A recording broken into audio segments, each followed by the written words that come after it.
नमस्कार, स्वागत है आप सभी का न्यूज अपडेट में। मेरा नाम है सिद्धांत और आइए रुक करते खबरों की ओर, जहां अशोक चक्र विजेता लांस नायक शहीद मोहन नाथ गोस्वामी के नाम पर तत्कालीन मुख्यमंत्री हरीश रावत सरकार ने 2015 में शहीद के घर पहुंचकर शहीद मोहन नाथ गोस्वामी के नाम पर मिनी स्टेडियम बनाए जाने की घोषणा की थी, जिसके बाद शासन द्वारा मिनी स्टेडियम की भूमि के बदले भूमि हस्तांतरण की प्रक्रिया भी पूरी कर ली गई।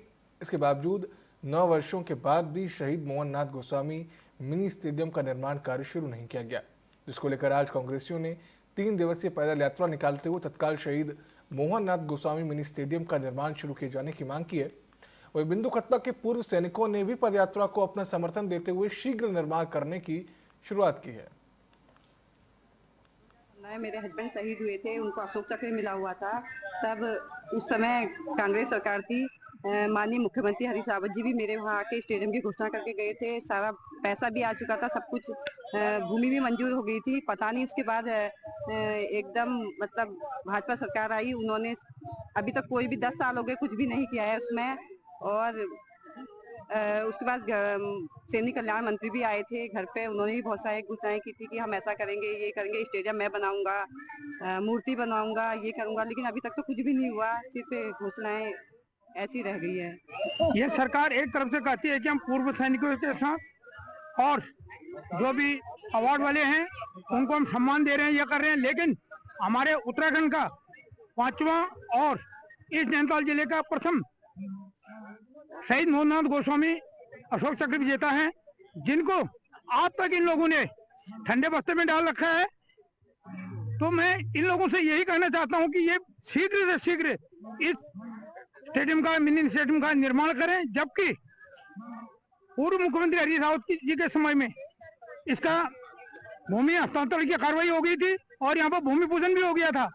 जनपद बागेश्वर खाती गांव में इसके साल भर एकड़ जमीन वहां पर देने का प्रस्तावित था, लेकिन आज तक इन लोगों ने इस पर कार्रवाई नहीं की और ये सरकार सोई हुई है, ये जुमलेबाजी की सरकार है।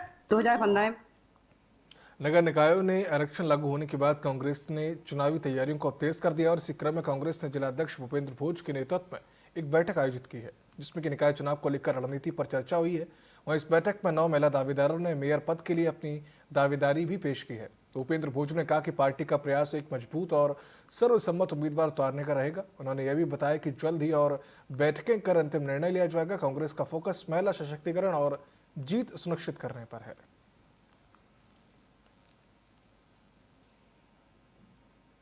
हमारी जो महिला कार्यकर्ता हैं कांग्रेस की, उनमें बहुत उत्साह है और हर कोई जो है मेयर बनने के लिए बेताब बैठा हुआ है। आज से पहले भी हमने, जब तक आरक्षण लागू नहीं हुआ था, तो जब सभी लोगों से आवेदन मांगे गए थे, तो उस समय जो है उसमें भी 5-6 महिलाओं ने हमारी दावेदारी की थी। और जब से महिला सीट नगर निगम की हुई है, तब से दावेदारी की संख्या हमारी लगातार बढ़ती जा रही है। और आज भी पहले 6 लोगों ने दावेदारी की थी, आज 4 लोग फिर दावेदारी कर रहे हैं। तो आज भी हमने एक प्रयास किया कि जितने भी दावेदार हैं उन सबको एकजुट एक साथ बैठाया जाए और इस सर्वसम्मति से निर्णय निकाला जाए कि एक ही महिला का नाम जो है ऊपर पैनल में भेजा जाए, जिससे कि एक एकजुटता का संदेश भी जाए और एक अच्छा मैसेज समाज में भी जाए। ऐसा हम प्रयास कर रहे हैं। वहीं गढ़वाल रेंज के नवनियुक्त आईजी राजीव स्वरूप ने आज वीडियो कॉन्फ्रेंसिंग के जरिए पुलिस अधिकारियों के साथ समीक्षा बैठक की। इस बैठक में रेंज के सभी एसपी और एसएसपी जुड़े रहे। बैठक में अपराध नियंत्रण, कानून व्यवस्था और यातायात प्रबंधन पर गहन चर्चा की गई। साथ ही आईजी ने ड्रग्स के खिलाफ चलाए जा रहे अभियानों को और प्रभावी बनाने के भी निर्देश दिए। उन्होंने कहा कि ड्रग्स के मामलों में शामिल होने पर सख्त कार्रवाई करते हुए उनकी संपत्ति जब्त की जाए।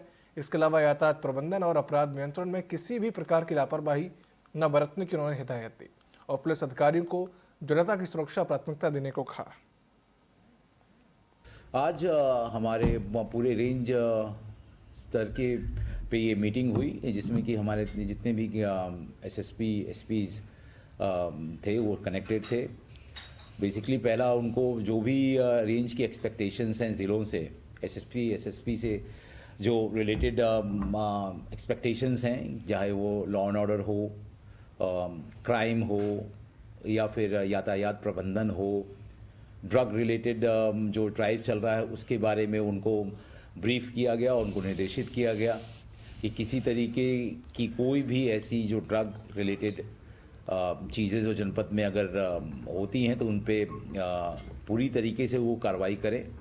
साथ साथ जो इसमें लिप्त हैं उनके खिलाफ वैधानिक कार्रवाई करते हुए उनकी संपत्ति को कुर्क करने की भी कार्रवाई करें। वहीं खटीमा नगर पालिका के सफाई कर्मचारी लगातार 2 दिन से 21 सूत्रीय मांगों को लेकर कार बहिष्कार पर है। इस पर सफाई कर्मचारी संघ अध्यक्ष संतोष गौरव ने बताया कि सफाई कर्मचारी 21 सूत्रीय मांगों को लेकर लगातार 2 महीने से संबंधित अधिकारियों से संपर्क कर रहे हैं, लेकिन उनकी कोई भी सुनवाई नहीं हो रही। मामले में उपजिलाधिकारी रविंद्र सिंह बिष्ट ने उनको बातचीत के लिए बुलाया और आश्वासन दिया गया कि उनका यथाशीघ्र अपने और उच्च शासन स्तर से समाधान किया जाएगा।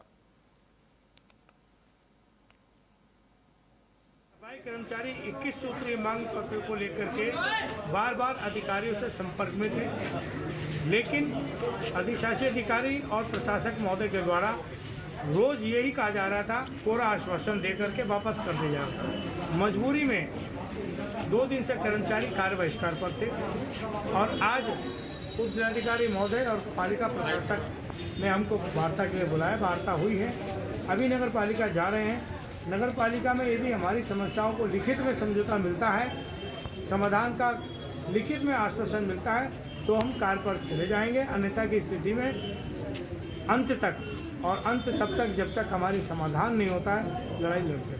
मांगे हमारे समक्ष रखी गई है, उनके द्वारा जो मांगे जायज़ मांगे हैं, उनको हमने ईओ साहब को कह दिया कि अपने स्तर से इसको जल्दी से जल्द इसमें कार्रवाई की जाए। कुछ मांगे शासन स्तर की हैं, जिससे शासन को संदर्भित कर दिया जाएगा और इनके द्वारा एक आगत है, इन मांगों को अगर पूरा नहीं किया गया तो हम कल से हड़ताल में जाएंगे। जब वार्ता हो चुकी है, अभी इसका समाधान निकल गया है, हम इसको इनको लिखित में कुछ आश्वासन दे रहे हैं, तो अब यहाँ से कूड़ा उठना शुरू हो जाएगा। सफाई वनाग्नि से जंगल को बचाने और विकसित करने के लिए मॉडल बन चुके शीतला खेत में पौड़ी सिविल स्वयं वन विभाग का दल पहुंचा है। यह वन विभाग, महिला मंगल दल और वन सरपंचों ने ग्रामीणों और महिलाओं के साथ संवाद स्थापित कर जंगल बचाने के लिए उठाए गए कदमों का अध्ययन किया। वहीं पौड़ी से आई टीम ने अल्मोड़ा के ग्रामीणों से बात कर जंगल में आग बुझाने की रणनीतियों पर विचार विमर्श और चर्चा की। गौरतलब है कि पिछले 1 दशक से यहाँ के 30 गाँव के ग्रामीण और 12 गाँव की महिलाएं, मंगल दल की महिलाएं मिलकर जंगलों को वनाग्नि से बचाने और उन्हें विकसित करने में जुटी हुई हैं।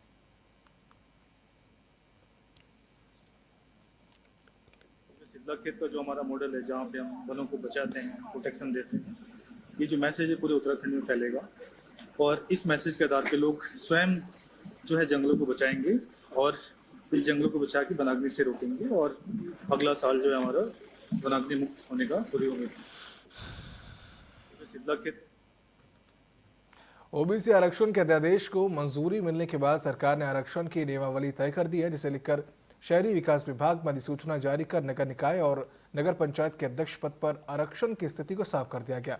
वहीं आरक्षण पर विपक्ष के साथ साथ सत्तारूढ़ दल की भी तीखी प्रक्रिया सामने आ रही है। कांग्रेस प्रदेश अध्यक्ष शरण महारा ने आरक्षण प्रक्रिया पर आपत्ति जताते हुए ओबीसी आरक्षण को निराधार बताया और कहा कि आरक्षण की प्रक्रिया पर हमारे प्रदत्त अधिकारों पर भाजपा ने बहुत बड़ा कुठाराघात किया है। आरक्षण के मुद्दे पे महत्वपूर्ण 3 विषयों पे मैं बात रखना चाहूँगा। एक तो जो हमारे प्रदत्त अधिकार हैं संविधान से या जो आज तक चलता रहा है, उस पर बड़ा कुठाराघात भारतीय जनता पार्टी और उसकी सरकार ने किया है।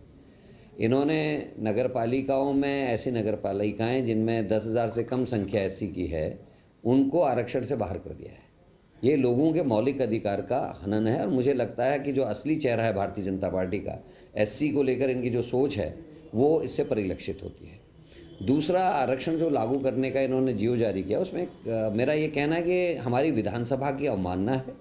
जो 70 विधायक चुन के आए हैं विभिन्न क्षेत्रों से, जो जनप्रतिनिधि हैं, उनकी अवमानना है, क्योंकि सरकार ने पहले प्रवर समिति को विषय भेजा और आप सब लोग इस बात के जानकार हैं कि प्रवर समिति को अगर कोई विषय जाता है, कोई बिल जाता है, तो ये आवश्यक हो जाता है कि उस बिल को 6 महीने के अंदर विधानसभा से पारित करना होता है, उसको पटल पर रखना होता है।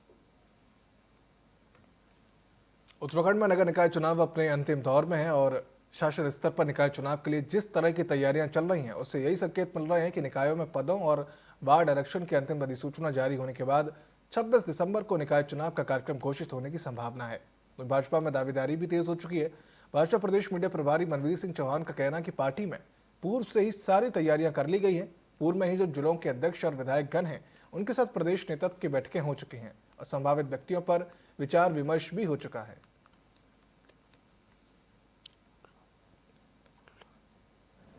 बैठकें हो चुकी हैं और संभावित दावेदारों के संबंध में विस्तार से चर्चा हो। इस व्यक्ति किस क्षेत्र में मजबूत को लेकर के भी पार्टी ने पहले ही विचार विमर्श हो चुका है, लेकिन अब क्योंकि भारतीय जनता पार्टी में चुनाव प्रत्याशी को लेकर के एक निर्धारित प्रक्रिया होती है और प्रक्रिया के तहत प्रदेश नेतृत्व के द्वारा जो हमारे वरिष्ठ पदाधिकारीगण हैं उनको निकाय क्षेत्रों में पर्यवेक्षक के रूप में भेजा जाना है और जल्द ही पर्यवेक्षक निकाय क्षेत्रों में जाने वाले हैं और वहां पर जाकर के पर्यवेक्षक वहां के वरिष्ठ पदाधिकारी वहां के कार्यकर्ता एवं जो संभावित जो उम्मीदवारी कर रहे हैं उन सबसे वार्ता करने के बाद एक रिपोर्ट तैयार करेंगे। बैठक भाजपा ने निकाय चुनावों के लिए घोषित अंततम आरक्षण को विधि सम्मत बताते हुए कांग्रेस के आरोपों को जानकारी का अभाव तथा चुनाव को लेकर डर बताया है। वहीं पार्टी के वरिष्ठ विधायक और प्रवर समिति के सदस्य रहे विनोद चमोली ने पत्रकारों से वार्ता के दौरान कहा कि सभी वर्गों को पूर्व निर्धारित नीति के तहत अधिकार दिया गया है, लेकिन कल तक चुनाव में देरी का रोना रोने वाली कांग्रेस अब हार सामने देखकर चुनाव टालने के लिए बहाने तलाश रही है। देखिए, जो डेमोग्राफी का मामला था उसको लेकर जो नगर पंचायतों में, नगर पालिका परिषद में, नगर निगम में जो आरक्षण ओबीसी का आरक्षण था उसको लेकर विधानसभा में प्रश्न खड़ा हुआ था और चर्चा में मैंने भी हिस्सा लिया था। उसके बाद वहां पर प्रवर समिति बनाई गई थी, मैं भी उसका हिस्सा हूँ और प्रवर समिति ने अपने 3 बैठकें की और उसमें इस पर बहुत गहन विचार विमर्श हुआ और अंत में ये तय हुआ कि 2011 का जो सेंसस है उसके आधार पर आप ओबीसी के आरक्षण को अपनी स्वीकृति प्रदान करते हैं और प्रवर समिति ने उसको स्वीकृति प्रदान की और उसके बाद ही आगे चल के सरकार ने उस पर अपनी कार्रवाई आगे बढ़ाई और उसी के आधार पर आरक्षण तय हुआ है।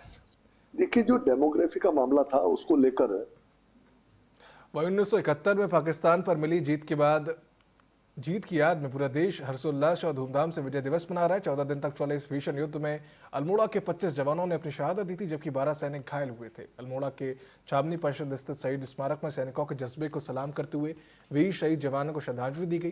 कार्यक्रम के मुख्य अतिथि विधायक मनोज तिवारी, डीएम, एसएसपी समेत कई रिटायर्ड सैन्य अधिकारियों ने शहीद स्मारक में पुष्प चक्र और पुष्पांजलि अर्पित कर शहीदों को नमन किया। इस मौके पर वीर जवानों की वीरांगनाओं को शॉल उड़ाकर सम्मानित भी किया गया। और देश के गौरव का आज पर्व है, हमारे शहीदों को श्रद्धांजलि देने का जो है पर्व है और आज के दिन बांग्लादेश का निर्माण हुआ था और पाकिस्तान को हमारी सेनाओं ने हराया था। विश्व इतिहास में अनुपम दिवस है और हम अपने सैनिकों को आज बधाई देते हैं और जो हमारे सैनिक शहीद हुए उनको श्रद्धांजलि देते हैं। हमारे वीर सैनिकों ने जो पाकिस्तान पे 14 दिन तक पाकिस्तान और भारत का युद्ध चला और उसमें विजय प्राप्त करी और पाकिस्तान के 2 टुकड़े करे और सबसे खुशी की ये बात है कि 93,000 पाकिस्तान के सैनिकों ने बड़ी भारत में आत्मसमर्पण किया और ये अपने आप में विजय थी। चाहे 1965 का युद्ध हो, 1971 का हो, चाहे कारगिल का युद्ध हो, हमारे वीर सैनिकों ने इस देश की सीमाओं में एक सजग प्रहरी के रूप में इसके भारत की आन बान शान के लिए हमें। उत्तराखंड में यूनिफॉर्म सिविल कोड जल्द लागू करने के लिए अधिकारियों और न्यायिक व्यवस्था से जुड़े लोगों को ट्रेनिंग दी जा रही है। समिति के सदस्य सुरेखा डंगवाल ने कहा कि इसके लिए एक ऐप भी तैयार किया जा चुका है।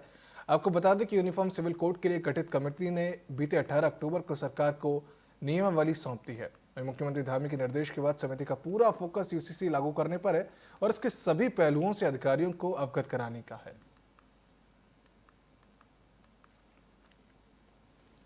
जो रूल मेकिंग कमेटी थी उसने 18 अक्टूबर को अपने रूल्स और रेगुलेशंस सरकार को जमा कर लिए थे।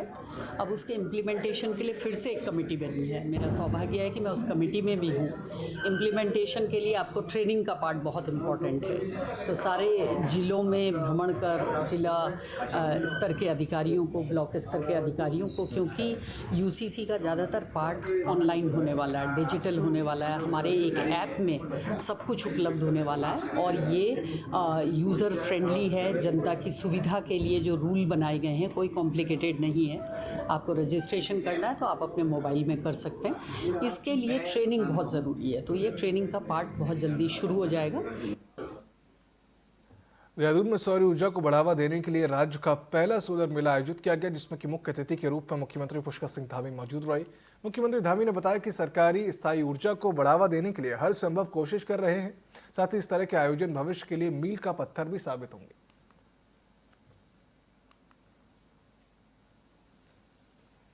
ये पूरे देश के अंदर एक बहुत बड़ा गेम चेंजर हो रहा है और उत्तराखंड के अंदर सूर्य घर योजना और सौर जो हमारा कौथी काज हो रहा है, ये आने वाले समय में एक मील का पत्थर साबित होगा और हमारा राज्य इस दिशा में भी एक आदर्श राज्य के रूप में देश के सामने आएगा।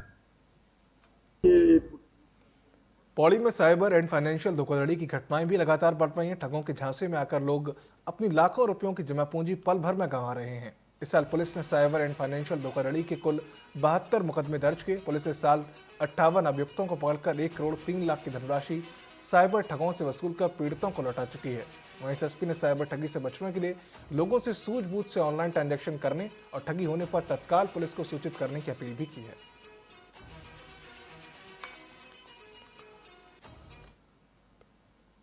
1 करोड़ 3 लाख की धनराशि विक्टिम्स को वापस करवाई गई है। मेरा समस्त जनता से अनुरोध है, यदि आपके साथ किसी भी प्रकार का कोई फाइनेंशियल या साइबर फ्रॉड हो जाता है तो उसकी आप शिकायत 1930 के टोल फ्री हेल्पलाइन नंबर पर अवश्य दें और निकटतम पुलिस स्टेशन में भी इसकी शिकायत अवश्य करवाएं।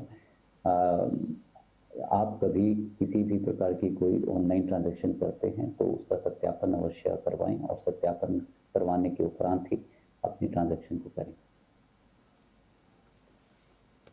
वहीं नैनीताल में रविवार देर रात एक बाइक और असंतुलित होकर वह पैराफिट से टकरा गई है। हादसे में बाइक सवार युवक गंभीर रूप से घायल हो गया। राहगीरों ने पुलिस को सूचना दी है, जिसके बाद पुलिस प्रशासन और स्थानीय लोगों की मदद से घायल युवक को जिला चिकित्सालय लाया गया। तो प्राथमिक उपचार के बाद मामले की गंभीरता को देखते हुए डॉक्टरों ने उसे हायर सेंटर रेफर कर दिया है। पे ये रेलिंग से मोटरसाइकिल टकराई हुई थी, इसके हॉर्न कंटिन्यू बज रहे थे, तो हमने जब देखा तो लड़का नीचे गिरा हुआ था गाड़ियों में। फिर हमारे साथ वालों को बुला के पुलिस वाले भी आए बेचारे, फिर इसको निकाल के लाए यहाँ पर। यहाँ तक जब इनने सीटी स्कैन के रेफर करने के लिए कहा, बताओ एक नैनीताल जिले को इतना बड़ा टूरिस्ट प्लेस कहने के बाद इनके पास सीटी स्कैन की व्यवस्था नहीं है, ना एम्बुलेंस की व्यवस्था है। 108 भी हमें 1800 रुपये देके इसको पेमेंट करके ले आना पड़ रहा है। पेमेंट की बात पहले कर रहे हैं, जबकि 3-3, 4-4 एम्बुलेंस इनकी खड़ी होने के बाद नहीं है तो ड्राइवर की व्यवस्था करी जाए या लोकल के आदमी से कहा ड्राइवर हम कुछ गाड़ी लेके जाए करके के बैंड पे। न्यूज अपडेट की इस बुलेटिन में फिलहाल इतना ही। आप देखते रहिए TV24। शुभ रात्रि।